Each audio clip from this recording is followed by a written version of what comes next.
இடம் பொருள் நேயர்களுக்கு வணக்கம். STR 48 இருந்து ஒரு அப்டேட் வந்திருக்குப்பா. படத்தோட ஷூட்டு அடுத்த மாசம் ஸ்டார்ட் பண்ண போறாங்க அப்படிங்கிற மாதிரிலாம் சொல்லியிருந்தாங்க. ஸ்டார்ட் பண்ண போறாங்கப்பா. அடுத்த மாசம் செகண்ட் வீக்ல ஸ்டார்ட் பண்ண போறாங்க ஷூட் அப்படின்லாம் இருக்க. ப்ரீ ப்ரொடக்ஷன்லாம் முடிஞ்சிருச்சு. படத்தோட ஷூட் ஸ்டார்ட் பண்ண வேண்டியதுதான் டைம் இருக்குது அப்படிங்கிற மாதிரி இருக்க.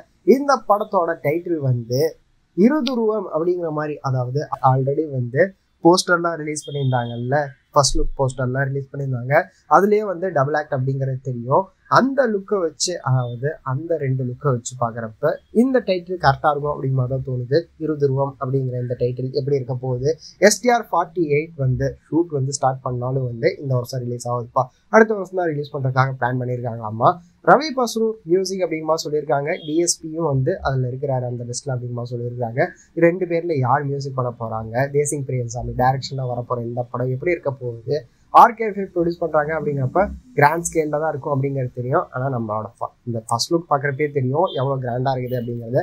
வெயிட் பண்ணி பார்த்துடலாம்ப்பா எப்படிப்பட்ட ரிலீஸாக இருக்க போகுது இந்த படம். அடுத்த வருஷம் அப்படிங்கிறப்ப பொங்கலுக்கு ரிலீஸ் ஆகுமா அப்படிங்கிறதையும் வெயிட் பண்ணி பார்த்துடலாம். இந்த வீடியோ பிடிச்சிருந்தா லைக் பண்ணிட்டு இந்த மாதிரி அப்டேட்ஸ் நீங்கள் தொடர்ந்து பார்க்கணும் கேட்கணும் அப்படின்னு நினச்சிங்கன்னா மறக்காமல் சப்ஸ்கிரைப் பண்ணுங்க. அப்போ தான் நாங்கள் போகிற வீடியோஸ் உங்களுக்கு ரெகுலராக வரும்.